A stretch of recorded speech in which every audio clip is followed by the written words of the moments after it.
Hello friends, welcome back. In this video, we will be discussing some more critical reasoning questions that are generally asked for CAT and other management entrance examinations. The critical reasoning questions are forming part of your VRC section.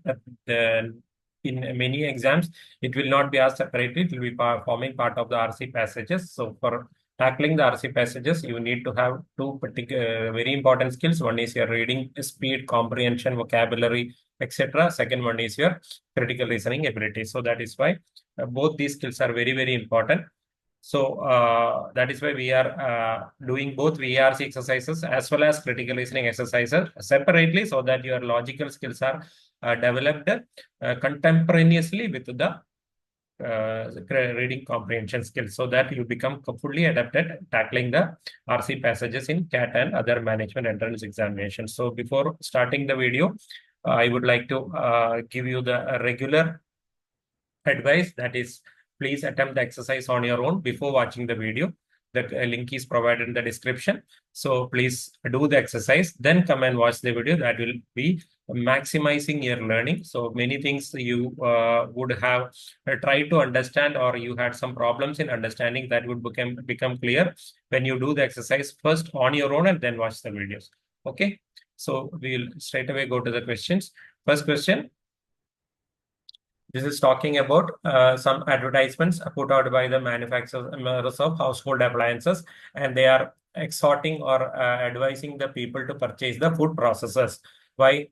The prices are very low now. It has been the lowest. The companies are offering the lowest prices for food processors now, lower than ever. Means it is the lowest price ever offered for food process, and it comes with a lifetime service warranty, which is free of cost. So the second advantage. Third advantage is that a lot of discounts are being provided to the customers by the companies for purchasing food processors. So because of these incentives, the advertisements are saying that people can hardly afford not to purchase food processors. Means people should definitely purchase food processors. This is the best time to purchase food processors because the cost is very, very low. The lifetime service warranty is available, and in addition, a lot of discounts are being offered to customers. So this is the advertisement saying. Now the question is, which is a logical prior issue that the advertisements are not addressing? Means logically prior issue means issue that the customers we would definitely be thinking of, which is not addressed by the advertisement. So some concern of the consumers before they purchase the thing, that is not at all addressed by the advertisement. This is the question. Option A, whether the cost of repairs to the food process over the years will cancel out the savings currently being offered. So a lot of savings are there, but the repairs, whether the repairs will be costly. If the repairs are costly, there is no point in saving money now.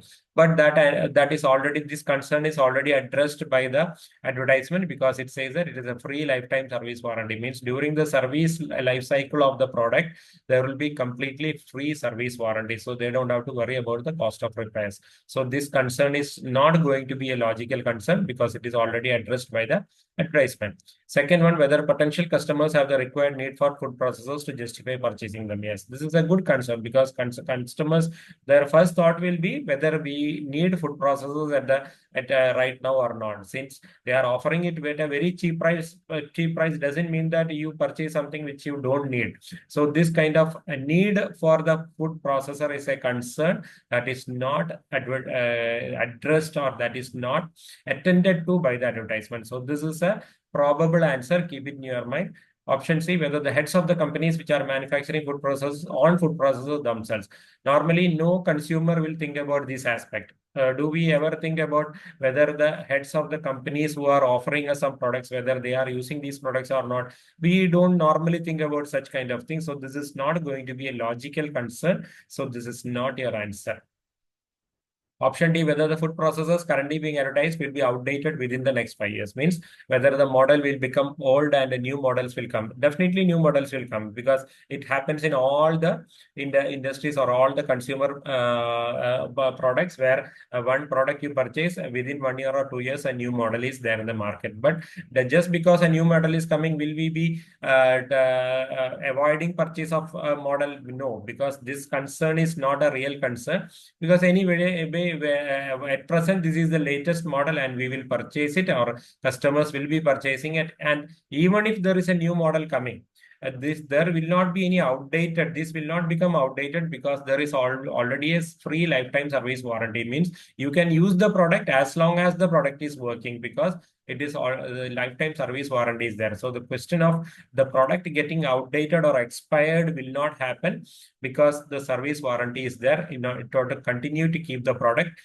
functioning. So that is why this also will not be a logical concern, whether accessories and replacement parts will be readily available at retail outlets. This again is the consumers need not bother, because they have a free lifetime service warranty. So service warranty includes replacement of faulty parts and other kind of things, because service warranty means it has to be serviced to keep it running. So whatever faulty parts are needed to be replaced, it will be replaced under the lifetime service warranty. Again, this will not be a logical concern. So the only logical concern will be whether potential customers have the required need for food processors to justify purchasing them. So this concern is not addressed by this advertisement. So option B will be your answer. All right, next question is talking about the differences or the advantages of analog dials over digital dials. Digital dials means digital display units. Nowadays, everything is digital, right? Your clocks are digital, your watches are digital. Wherever you need a measurement or wherever you need a value, it is now being given to you in an exact numerical value. Previously, it was not like that. It will be displayed in a dial. The pointer will point to a particular number of the dial, means that is the value that is existing at present. So, for example, the speedometer in your vehicle, it is an analog dial where the speedometer will have values from 0 to 150 or 200, and the indicator or a pointer will point to 130, means you are going at 130 kilometers per hour. If it is pointing to 50, means you are going at 50 kilometers per hour. That is the analog dial. Digital dial means it will only give the exact value. It will not be giving the value in relation to the other values that are available in the particular range. So that is the difference between a digital and an analog dial, and all the machine designers are rushing to replace conventional gauges with digital units. Conventional gauges means analog dials are now being replaced with digital dials. But the digital dials have some drawbacks. What are the drawbacks? It gives only an exact value, and it must be decoded and analyzed by a human operator. Yes, it must be decoded and analyzed means in order to properly understand the value, a human is required. Its meaning cannot be read in an instantaneous scanning. Means you cannot scan the dial and scan the digital display and then understand what it means, because it is only giving a numerical value. What is the meaning of that numerical value, whether it is a high value or a low value, these kind of things are not provided in a digital readout. That is why it says that it is a drawback. And an analog dial can be marked with red to alert the operator when a value is entering a danger zone. Yes, for example, take your speedometer in your vehicle. So whereas if you are going, there is a red mark above 120 or above 100 kilometer in that analog speedometer, and if it indicates 110 kilometers, then you know that since the pointer is indicating at a red zone, you know that you are over speeding. So that kind of danger zones can be used in a analog dial. Digital dial cannot use that, and it is difficult to tell whether a digital readout is increasing. So the value is increasing or decreasing, we don't know, because we are only seeing an exact numerical value. How that value is compared with other values in the system, that cannot be done in a digital dial. Up or down movement of a pointer on an analog dial can easily be observed. Whereas in an analog dial, the up and down movement will help us to know whether the value is decreasing or increasing, all these kind of, whether we are in a danger zone or a normal zone, all these kind of things can be understood in an analog dial. Whereas in a digital dial, you can see only the exact value, nothing else. So no meaning can be interpreted using that exact value. That is what the author says. Now, the question is, in which conditions the author will recommend the use of digital gauges. So in which situations are digital gauges useful? As per the above information. Option 1, warning of a sudden rise or fall in value is needed. So when you need to know whether the value is rising or falling, analog dials are better, because it says that it is difficult to tell in digital readout whether the value is increasing or decreasing. So if you want to see the rise or fall, Analog dials can be used, should be used. Digital dials cannot help you there.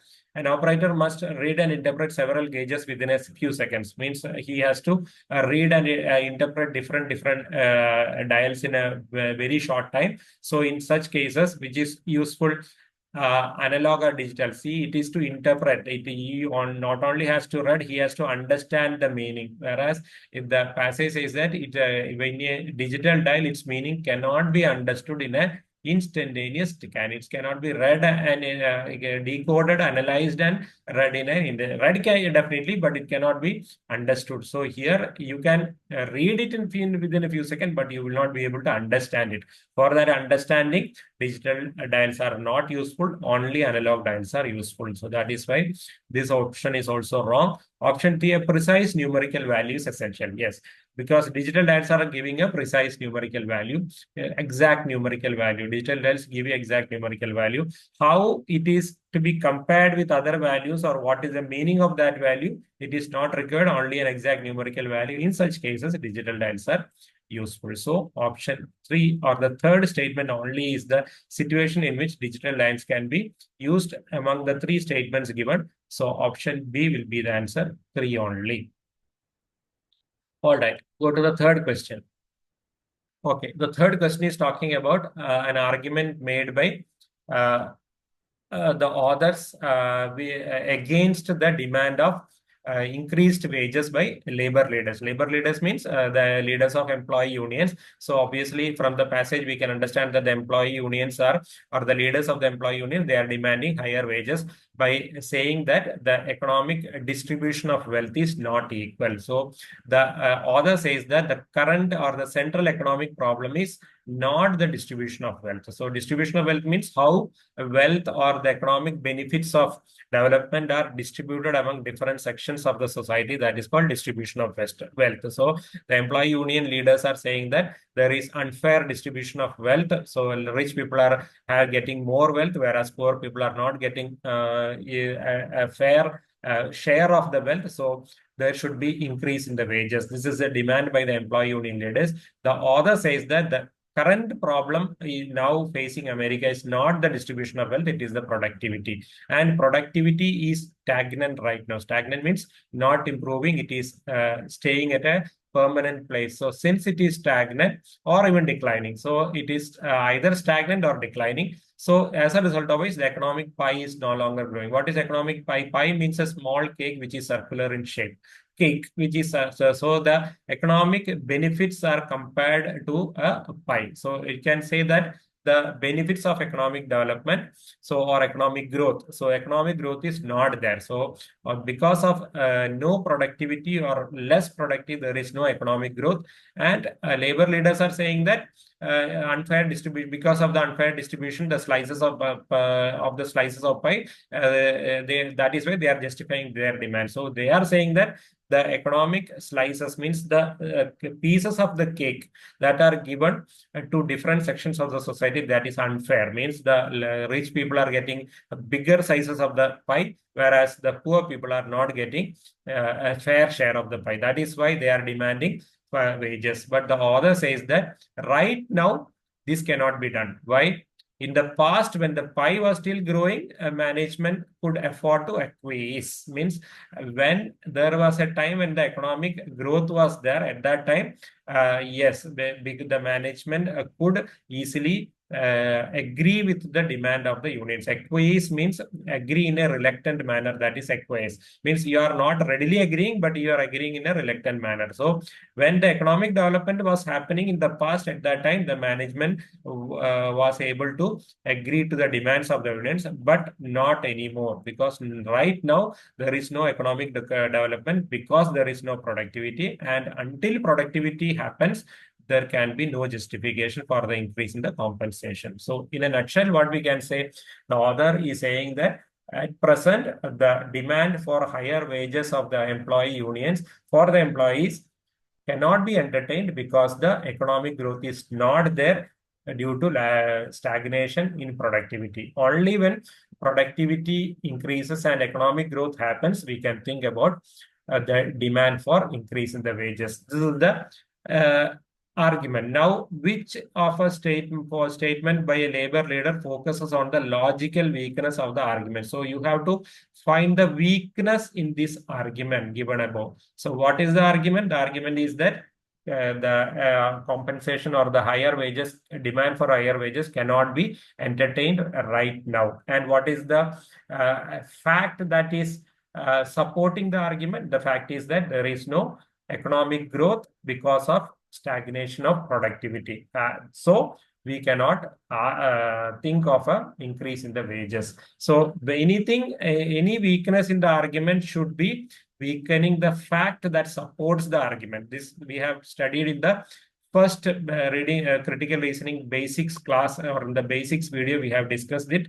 Any weakness in an argument should be the attack, or should be weakening the fact behind the argument. So what is the fact here? The fact is that there is no economic growth because of productivity stagnation.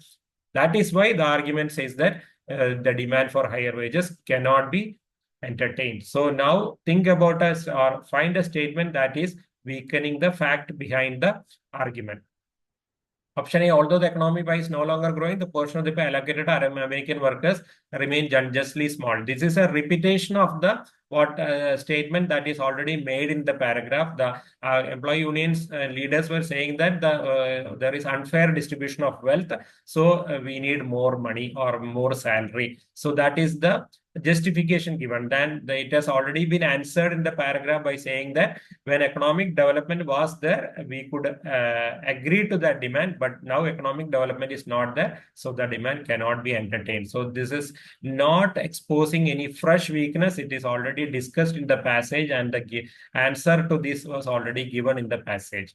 Option B, if management fails to accommodate the demand of workers, labor leaders will be forced to call strikes. So it is talking about a consequence of the argument. Means if the demand is not met, then they will go for strike and other kind of things. That may happen, but it is not the answer to the question. Our question is asking about the logical weakness in the argument. So I told you any logical weakness should weaken the fact behind the argument. This is not weakening the fact behind the argument. Option C, although productivity is stagnant, the US population is growing, so that the absolute size of the economic pie continues to grow as well. See, here what is happening?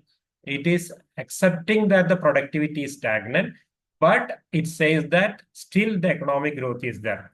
The argument in the passage is that because of stagnant productivity, there is no economic growth. Whereas this option is weakening it by saying that, yes, productivity is stagnant, but still economic growth is there because US population is growing. So when population grows, more and more demand will be there for the products. When there is more demand for the product, there will definitely be more production. So economic development happens. So that is why US growth in population means there is absolute size increase in the absolute size of the economic pie, means there is economic development. So this option is actually weakening the fact behind the argument by accepting that productivity is stagnant, but the assumption is that because of stagnant productivity, economic pie is no longer growing, whereas this option weakens the assumption by saying that the US population is growing, so economic pie will not be reducing, it will be increasing. So this is a good answer. Keep it in your mind.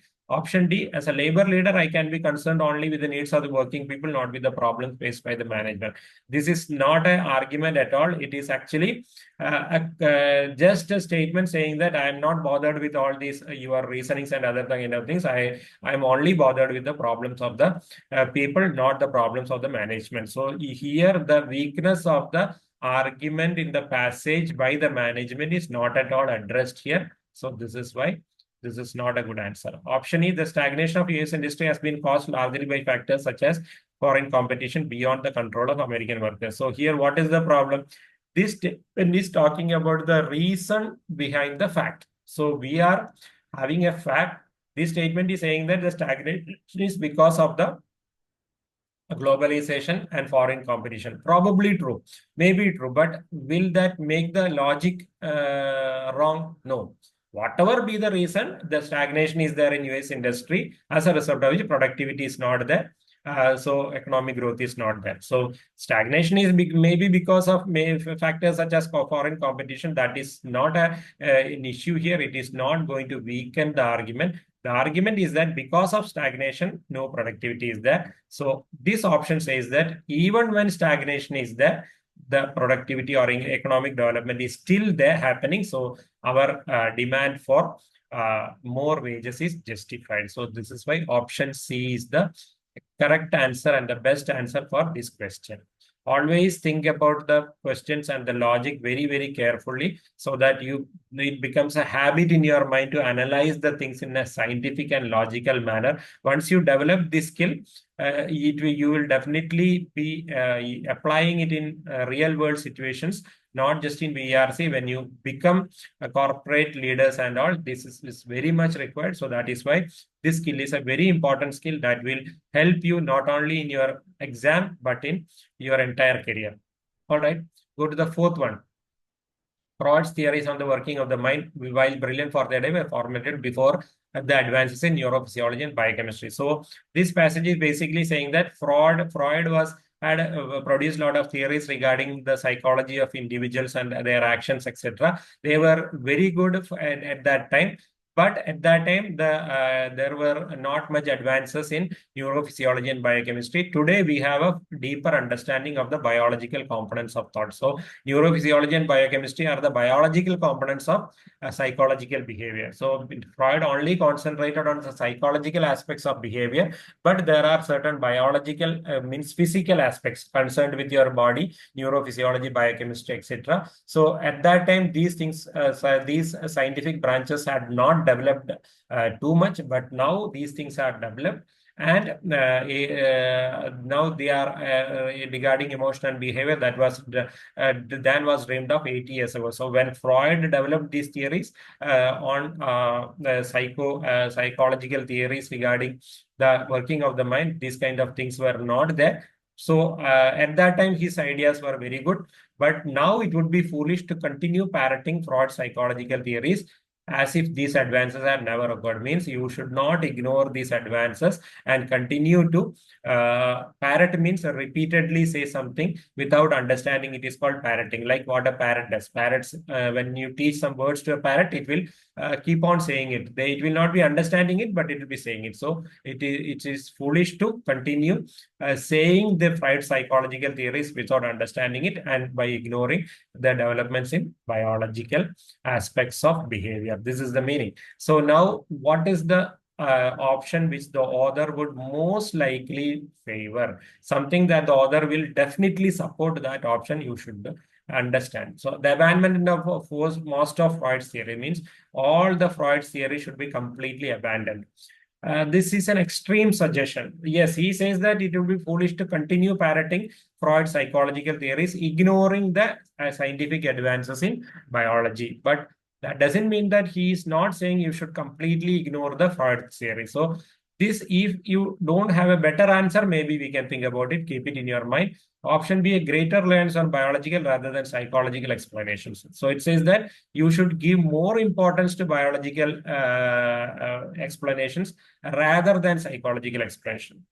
That is not what the author says. The author says that you should not ignore the developments in biological aspects of behavior. So you should also consider these things. That is what he says, that instead of continuously, mindlessly repeating Freud's theories, you should consider the developments that have happened in the field of neurophysiology and biochemistry. So here it says that greater reliance on biological aspects will not be correct. The author will not be supporting it. So you cannot ignore, you cannot say that this is a correct answer.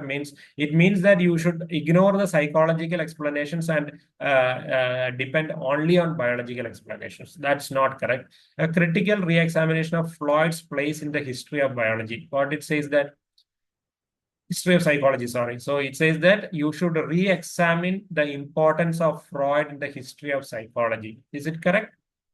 No, it is not correct, because the passage itself says that Freud's theories were very good when they were introduced or when they were formulated. So at that time, it was a brilliant theory. So those theories were brilliant during that particular period. So when you critically re-examine Freud's place in the history of psychology, means you are actually asking whether Freud deserves that revered place in the history of psychology. The author himself says that the Freud's theories were very brilliant and during that time, means he deserves his place in the history of psychology. So there is no need for a critical re-examination of Freud's place in the history of psychology. This is wrong. Freud definitely has a very important place in the history of psychology. The author says that. So this will not be an answer. Re-examination of Freud's theories in the light of contemporary biology means whatever theories Freud had formulated, those theories had to be re-examined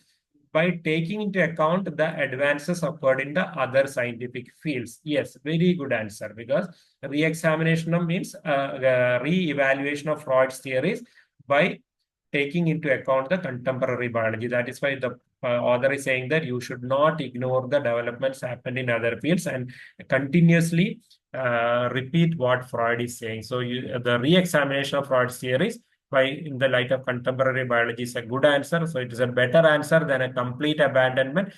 This will not be supported by the author. The author will definitely support this answer. Increased financial support for studies in neurophysiology and biochemistry.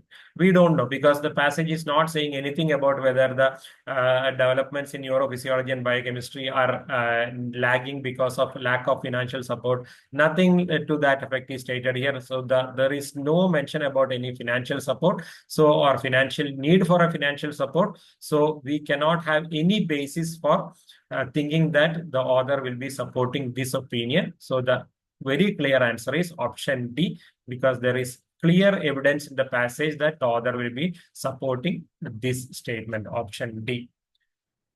All right, go to the next question. So the next question is talking about a decision taken by the board of directors of an insurance company called Velco Inc. So what was the issue, or what made them to take this decision? Because there was a hostile takeover attempt. What is a hostile takeover attempt? Another company is trying to take over this company without the consent of the board members of this particular committee. That is called a hostile takeover. How it happens? A company will start buying shares of the another company in a surreptitious manner or in a secret manner through binamis or through different persons, and they accumulate the shares gradually, and they become a major shareholder or at least a second major shareholder. Then they will present a proposal to the company saying that we have so many shares, so I would like to take over the company. Either you agree to it or you are going to be expelled. So that is called a hostile takeover. So any takeover that is without the consent of the company's board of directors or the management, that is called a hostile takeover. So there is a bid to take over this company, Velco Inc., by another company. So in order to avoid this hostile takeover, what this company planned to do, they wanted to make their company unattractive financially by taking a large loan. So the companies, normally any company taking over a new company will be looking at the finances and the financial health of the company that is going to be taken over. So this Velco Inc. wants to avoid the takeover by making their financial position weaker by taking a large loan. So, and what is this large loan going to be utilized? They will purchase a publishing company, a chocolate factory, and a chain of movie theaters. So this loan will be used for purchasing three other companies, publishing company, chocolate factory, and movie theater chain. And what is the thinking of the directors? When these three things are purchased, what will happen? That will plunge the company into corporation into deep into debt. So there will be a lot of loans. The corporation will be in debt. So when it is in debt, it will become unattractive to the people who want to take it over. So once a company is in very deep debt, nobody will want to take over the company. So the takeover attempt can be avoided. But that steadily rising insurance rates would allow the company to pay off the debt within 5 years. So the takeover attempt will be avoided, and then it is basically an insurance company, right? So what they will do, they are selling insurance. So that when the insurance rates are going steadily in a period of 5 years, then that amount can be used for repaying the debt or the loan they have taken to purchase these companies. And the revenues from the new businesses would enable the corporation to continue to meet its increased operating expenses. So the loan will be repaid using the additional revenues, future revenues from their existing line of business, and the new lines of business, they will be also be generating income. That income can be used to meet the operating expenses which are going to be increased. Why increased operating expenses? Because you have bought three different companies, so you have to meet the operating expenses of these companies. That operating expenses can be met using the revenues generated by the three companies. This is the planning. So the planning in a nutshell is takeover has to be avoided. So take a very large loan. So when you take a very large loan, the company will become in debt. So the people who want to take it over, they will not be interested in taking over a company with a very large loan. So the takeover attempt will be avoided. And with that loan, they will purchase three other businesses. And the loan will be repaid within the next 5 years by using the income from their main business, and then the increased operating expenses can be met by the income from the new businesses. This is the director's plan.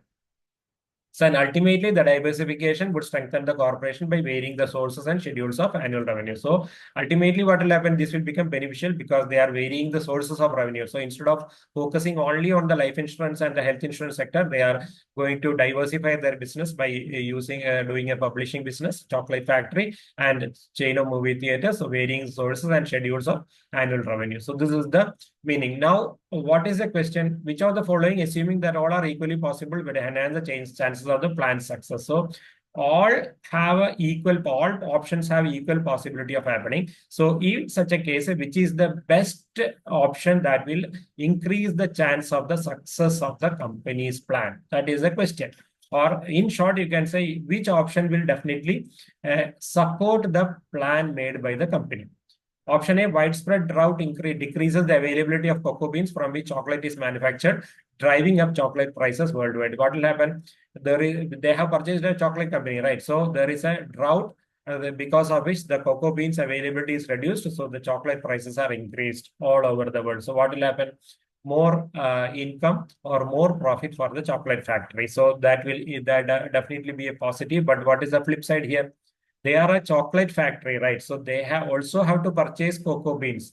It is not that they are getting cocoa beans free of cost. So they will have to purchase cocoa beans. So the cocoa beans will become costly because of the drought. The availability is not there. When there is more demand and less supply, the prices will go up. As a result of which, even if the chocolate prices are going up, their operating expenses are also going to go up, so that the profit will not be that much. So the profit that is they are going to expect from this kind of situation will not accrue because their operating expenses are also going to go up. So this is not an option that will increase the chances of the plan succeeding. Option B, new government regulations require a 30% across the board rate rollback. What is a rate rollback?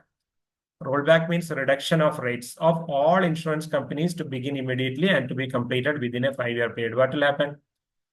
So the company was expecting that the loan has to be repaid in the next 5 years by increasing insurance rates. So they were expecting that the insurance rates will continue to increase during the next 5 years. So more income for the company, and that income can be used to repay the loan. Whereas government has come out with a new rule saying that there should be a 30% reduction across the board, means for all insurance products, there should be a 30% reduction for all insurance companies. It has to start immediately and to be completed within a 5-year period. So what will happen? This will be a very big blow to the corporation because their anticipated increase in the revenues from insurance will not happen. As a result of it, they will not be able to repay the loan. So this will definitely hamper the chance of the plan success, or it will reduce the chances of the plan succeeding. We need an option that will increase the chance of the plan succeeding. So not the answer here. Option C, Congress. Congress means the US Parliament is called a Congress. Statute means a rule. So Congress is enacting a rule or a law effective after 6 months, making it illegal for any parent not to carry health insurance coverage for his or her child. What is the meaning here? So the Congress passes a law saying that from after 6 months, all the children should be having insurance. So there should not be any child without insurance coverage. Means all parents should take insurance coverage for their children. So what is going to happen once this comes in? All the children will become potential clients of the insurance company. So they all had to be taken insurance policies. Means there is going to be windfall revenue for the insurance company well going. So if this rule comes into effect after 6 months, the insurance business is going to soar because a lot of children have to be covered under the insurance, which will definitely increase the revenues. So this is a very good answer that will increase the revenues of the company. When such a big increase in the revenue means their loans can be easily repaid. So this is a good answer. Keep it in your mind. Option D, large screen television prices. Television drop dramatically in prices, means the prices of large screen television sets decrease due to surprise alterations in trade barriers with Japan, as a result of which movie theater attendance dwindles. Dwindles means goes down. So what is happening here? People are purchasing large screen TVs because there is a very big decrease in the prices, and because of this, people are not interested to go to more theaters to watch movies. They prefer to watch movies in their homes because their TV screens are very big. So they get that movie theater experience even from their homes. So the movie theater attendance dwindles. So what will happen? They have purchased a chain of movie theaters, right? So this will not be generating revenues. If it does not generate revenue, the operating expenses cannot be met. So this is a situation that will reduce the chances of the plan succeeding.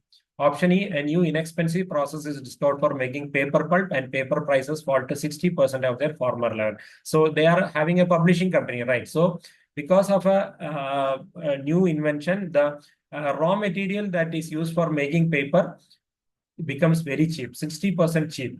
Very good. So what will happen there? Operating expenses are going to come down. So what is the flip side of this? They are not a company. They have not purchased a paper manufacturing company. They have purchased a publishing company. What is the difference between a paper manufacturing company and a publishing company? Publishing company is publishing books, periodicals, newspapers, newsletters, etc. So their success depends on the demand for books, periodicals, newspapers, newsletters, etc. Now, even if they are getting the paper at a very cheap rate, if there is no demand for the books or periodicals which they are publishing, there is no point in getting cheap paper because there is no demand for their end product. Their end product is not paper. If their end product is just paper, this plan would have succeeded. But their end product is not paper, it is books and periodicals. So just because paper is cheap, there is no guarantee that books and periodicals will become more in demand, or people will start reading more books or more periodicals just because there is paper is available free of cost or cheaper. So this is why this option also is not going to ensure that the plan will succeed because they are running a publishing company, not a paper manufacturing company. So the only option that will definitely increase the chances of the success of the plan is option C, where Congress is enacting a statute which will definitely increase the insurance business for the company. So option C will be the answer. So that's all for now. I hope the video has been useful and you have liked or you have got some insights into the logical process that is used for deciphering the correct options from among the other confusing options. Many of you might have got the answers on your own, but the purpose of this explanation is not in helping you to find out the answers, but in helping you to understand the logical process that you have to adopt in finding the answers. Even if you do it without the logical process in a haphazard manner, what will happen is that sometimes you get confused between some options and then you end up with the wrong option. And another important point is, when you do it like in this logical step-by-step manner, you take very little time. Progressively, your time to decode the answers become very, very less. So I have given in the PDF that this question paper has to be attempted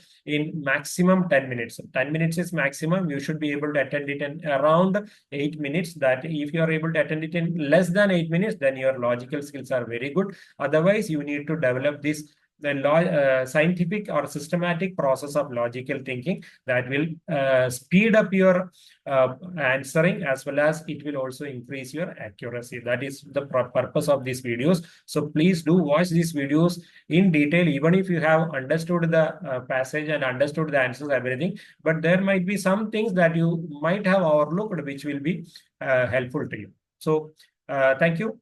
Bye bye.